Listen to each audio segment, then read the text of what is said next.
Sweet Week and the O-Suite matchups tonight include San Diego State taking on Alabama, Xavier, and Texas, Miami taking on Houston, and Princeton looking to continue their Cinderella run versus Creighton. With the Final Four in Houston, the Cougars are 2 wins away from heading home and have a 36% chance to win the title, according to ESPN Analytics. All right, we now welcome in Joe Fortenbaugh to get us ready for tonight's Sweet 16 action. And let's start with San Diego State and the top overall seed, Alabama. What is the play there?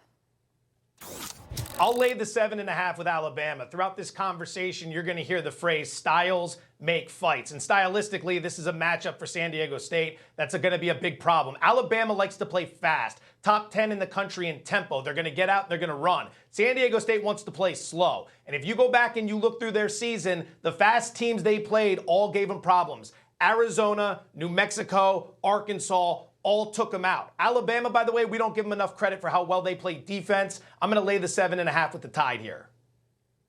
You know what? I think that's a smart decision on your part. You know, this is the team that I'm picking to win the national championship, Joe Fortenbaugh. I mean, I don't have any problem with it. I need all the help I can get. My other 3 picks all got bounced out. Indiana and Duke let me down. And then, obviously, UCLA really let me down last night. I'm so disgusted. But I still have Alabama. I'm still rolling with the Tide. I like the fact that you're waving the 7.5. Good for you, Joe. Good for you.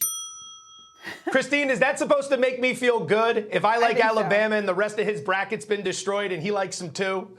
Yeah, I don't know. That should make everybody that has Alabama as their championship probably feel not so great. All right, Miami takes on the 1 seed Houston in the Midwest region. What do you like in this one? Yeah, stylistically, I play Houston here as well. We're laying some points. In Miami, all due respect, great opening weekend against Drake, and then they hammered Indiana. But look at how they beat Indiana in that game. They hit a lot of threes, and they played really fast. That's not going to be something Houston allows them to do. This is one of, if not the best defenses in the country. They are top 5 in defending opposing three-pointers. They play really slow. They clean up the offensive glass as well as anyone, and they are not going to let Miami get out in transition, which is what Miami wants to do. Marcus Sasser, the All-American, their leading scorer, he says he's 90% ready to go for this game tonight. That's good enough for me. Houston minus 7.5.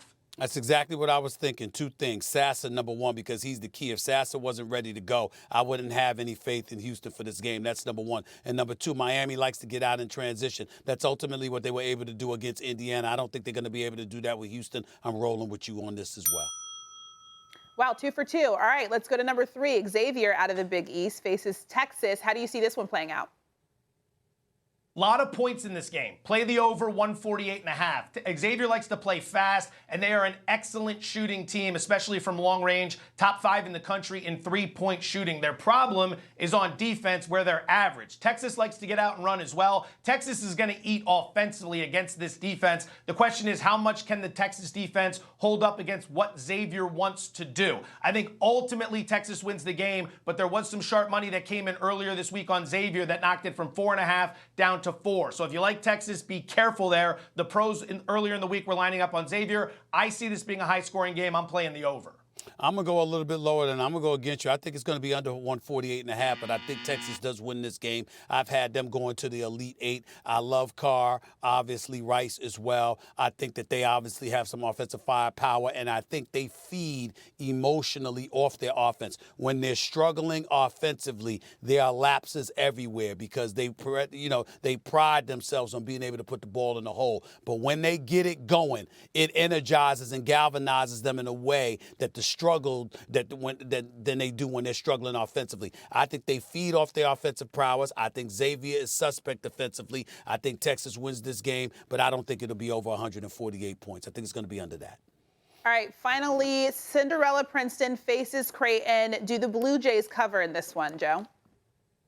Yeah, they handle their business. I'm laying a lot of points tonight, but for good reason. 2 big problems for Princeton here. Number 1, their 2 opponents so far, Arizona and Missouri, couldn't hit the broadside of a barn. They shot 40% from the floor and 23% from deep. I don't see that happening for a 3rd consecutive game against a very well-balanced Creighton team. Number 2, Creighton's had 5 days to get ready for this team. They're not going to get caught off guard or by surprise against the Princeton team that doesn't knock down a lot of threes and doesn't force a lot of turnovers. We'll lay the big number here with the Blue Jays.